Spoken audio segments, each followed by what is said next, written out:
the most depressing journey of my entire life happened is when I got pulled out of school. I'm super passionate about life, basketball, and I'm trying to figure out what the hell's wrong with me. And so we start going doctor to doctor. And so the first doctor we go to was pretty much like the ER almost, because it hurt so bad. And my mom's like, we're going to take you. This is something weird. So we go in, and she diagnoses me with stomach migraines. I'm like, what the fuck is a stomach migraine? And she's like, oh, take these pills. You'll be better in 6 weeks. Yeah. And my mom's like, these pills aren't going to help him, right? And so we go to another doctor, right? And then they recommend, that I have, whatever it is. I don't know what the next thing was. There's so many. SIBO, maybe. Take this antibiotic. You'll be better in 6 weeks. You can go back to school. You're going to be 100%. I'm like, yes, finally, a cure. 6 weeks roll around. I'm not any better, if not worse. And so it was just depressing. So then we go to the next doctor, and they say I have this and to do this, and you'll be better. And this happens 3 or 4 times. And at this point, I'm just so depressed. I'm so hopeless. I'm like, you know what? I'm going to be a sick kid for the rest of my life. And the wretched thing about this disease was that every time that I ate, I got the most intense stomach pain ever. It intensified the pain. And so imagine, like, every time you eat, instead of it being an enjoyable experience, it turns into the most excruciating pain you've ever felt. So I literally just stopped eating. So I was eating less than, 1,000 calories a day. And I ended up just, losing all my muscle, all the gains that I had made playing basketball. I turned into this skinny kid that looked like a freaking, guy that just came out of a concentration camp. And so that's when the journey began. So luckily, this was a God thing, 100%, because out of nowhere, this got so bad that my parents thought that I had chronic appendicitis. So they took me to a doctor, and they're like, you know what, it's maybe a little bit enlarged. We could take it out, see if it helps. And so, chronic appendicitis is essentially where it doesn't rupture immediately. It slowly ruptures over time. So my parents were like, we're desperate. We think he's going to die. He stopped eating. We just got to do something. So I'm literally in the, room getting ready to go into surgery to get my appendix out. And my chiropractor, since I was a little kid, my mom is a chiropractor, so it was her trainer, her, person above her. She comes in, she's like, why is Bridger in here? He was like the healthiest, energetic, go-getting kid ever. And he, my mom was like, he's been out of school for a couple semesters. We don't know what's wrong with him. And she was like, have you ever, thought maybe he has Lyme disease? You should definitely go get him checked. There's this, #1 specialist here in Coeur d'Alene. His name's, Dr. Tony Smith. And she's like, really? So she takes it down, and then sure enough, as soon as I get out of the emergency room, we schedule an appointment, and, we go in and get checked for Lyme disease in November of 2016, and then sure enough, I had it. He did different muscle testing and things like that, and I had Lyme disease, and so I'm like, holy crap. So then, luckily, there is a treatment out there. It's not known, and luckily, this guy treated me, and within a couple months, I started to feel better, but I wasn't 100% better. See, the thing about Lyme disease is it sucks the living nutrients out of you. So it really, if you look at the type of DNA that it is, or the way that it looks, is it's actually spiral. So it actually spirals into your own DNA, and it hides so that your body can't naturally attack it. So that's the way that he treats it, is he uses these different magnets to wake the body up and say, hey, there's a virus there, you need to go attack it. So he actually trains the body to go attack and heal itself. And so that led to him, after, my body's destroyed of all these nutrients, he's like, okay, you need to check out this DNA doctor so we can get you on some supplements to restore your immune system, right? And so I get recommended to this doctor named Dr. Bob Miller. And so literally it was the weirdest thing, Patrick. I swear to God, my mom is on the phone with him the first consulting call. And before my mom even says a word about me, this guy's like, Gail, let me ask you a question. Does your son, tend to have like really, intense stomach pains? And she's like, yeah. Is he a pretty ambitious, go-getting kid, very, whatever, type A? And she's like, yeah. And she starts going through the list of exactly who I am. She's like, how do you know this? Like, I haven't given you any information. Oh, I can tell by looking at his DNA right here. And so immediately my mom has got, she's got his attention, right? And he's like, yeah, so, looking at your DNA, you've got this deficiency. Here's why the stomach aches are happening, because you have a histamine imbalance. Your body doesn't naturally process it. So my mom's just like blown. She's like, what the hell? And so sure enough, she orders these supplements. I'm not kidding, Patrick. Within 2 months of taking these organic whole food DNA supplements, boom, I'm freaking 85% better. I have enough energy after going from my bed to the couch to my bed again to finally start working out and going back into life. So May 4th, 2017, I mustered up the courage to go in and hit my first workout. And I still remember the first workout, Patrick, like it was yesterday. I remember walking into the gym, the Croc Center.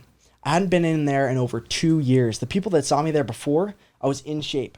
I was, a great basketball player. I was, strong. I go in there and my posture, I remember I literally had to go to physical therapy because my posture was melted into a couch. Because I had been in the couch for 18 months, my posture was so bad. I was literally curled like was like an old guy, right? And so I walk in there, I've got shitty posture, I'm skinny, I'm so insecure. I had like the worst anxiety I've ever had in my entire life. I felt like everybody was looking at me, everybody was judging me.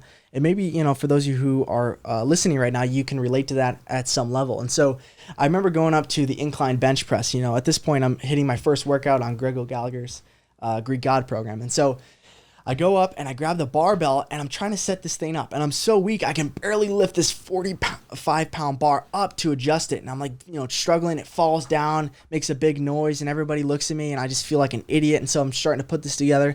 And eventually I sit down and I grab the bar and I can just barely, I'm like struggling to lift up this 45-pound, freaking barbell. And so I come down, I'm like shaking and struggling and like barely get like 5 reps. And I'm I'm literally doubting myself if I can even build muscle, Patrick, because I'm so skinny that it feels like, in order to activate muscles, you have to get the muscles to burn. I felt like I had no muscle to build. I felt like it was impossible for me to build muscle. And so, but sure enough, I was like, you know what? I don't care. I'm going to do whatever it takes. And so I start showing up to the gym, hitting the 3 workouts a week. And crazy enough, Patrick, I don't know. Have you ever heard of hyperbaric oxygen chamber treatment? Mm-hmm. Yeah. So my parents actually decided to get me on that to heal faster. And this is the most insane, crazy technology. So guys like, NFL football players, they use this to recover insanely fast. And so basically the science behind it is that it 100% oxygenates your body. And so that heals you rapidly. So I literally remember I used to hit my workouts before I'd go into this. And so I'd hit my workouts and I'd be sore immediately because I was so weak from working out. I was just so sore. I'd go in there and I'd breathe oxygen for 30 minutes. And then boom, I'll come out, I wasn't sore. I'm like, what the hell? It 100% oxygenates your body and recovers. I used to recover so fast. It was insane. I was like, wow, this makes crazy. This makes sense why the football players do it. Yeah. Well, that's even crazier for me to hear that because this is like relatively new stuff, hyperbaric, isn't it? Yeah. So 100%. Like when I was in college, I was a freshman in 2008 and I graduated with my biology degree in 2012. And I remember I took like the anatomy and physiology version in college. It's called Human Body. And at my school, K-State, Human Body is like well known around all the schools in the area because it's like the hardest version of anatomy and physiology. And it's like intensive and like you don't have time to take any other classes other than that. Wow. And so I remember we had this whole seminar about like the way your blood gets oxygen and the red blood cells and whatnot. Mm-hmm. And naturally people are already at 98% oxygen. Yep. And so when I know that, and she was the professor was almost talking shit on the football players. She had a slide with the football player like sitting there breathing the oxygen mask. Like, listen, you're already 98%. You think it's going to make that big of a difference, the extra 2%, but it really doesn't. It's just a myth. You just feel better at the moment. And she would say this, but to hear like kind of the new research about the hyperbaric oxygen chambers, it was on the test, bro. And, wow. And so to hear that, like for you, it really helped you not only overcome like the recovery of the Lyme disease, but also start having a functioning body again. Mm-hmm. That extra 2% is everything for you. Dude, almost, 100%.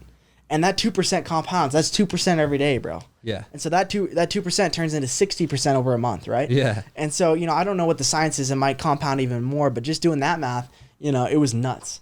Yeah. And so, that's where my journey began, man, is, I had this insane illness that nobody at my age very few people have encountered, right? So most people never want to encounter it. Yeah, it's like you never want to get in a boxing match with Mike Tyson. Yeah. But you fucking did it. Dude, I went in there, bro, and I mean, it was brutal, man. There's countless days where I just want to give up, bro. I mean, there's only so much Netflix and video games you can play until you just want to freaking die, bro. And so I remember, the lowest point. That's how we should start torturing like those low level criminals. Like they're not OJ, they're not fucking Aaron Hernandez, they're not Epstein, but they're just like they forgot to pay their taxes once.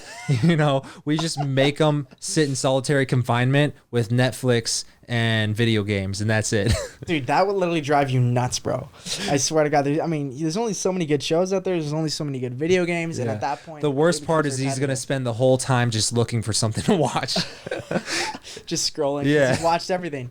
Then you watch it on repeat, or he just can't decide on what to watch if he's like me. I'll sit there for like a fucking hour just trying to decide what to watch. You watch like the previews on the Netflix thing? I don't even have the patience for the previews. I'm just serious? Like your thumbnail didn't catch me, so it doesn't deserve to get my view.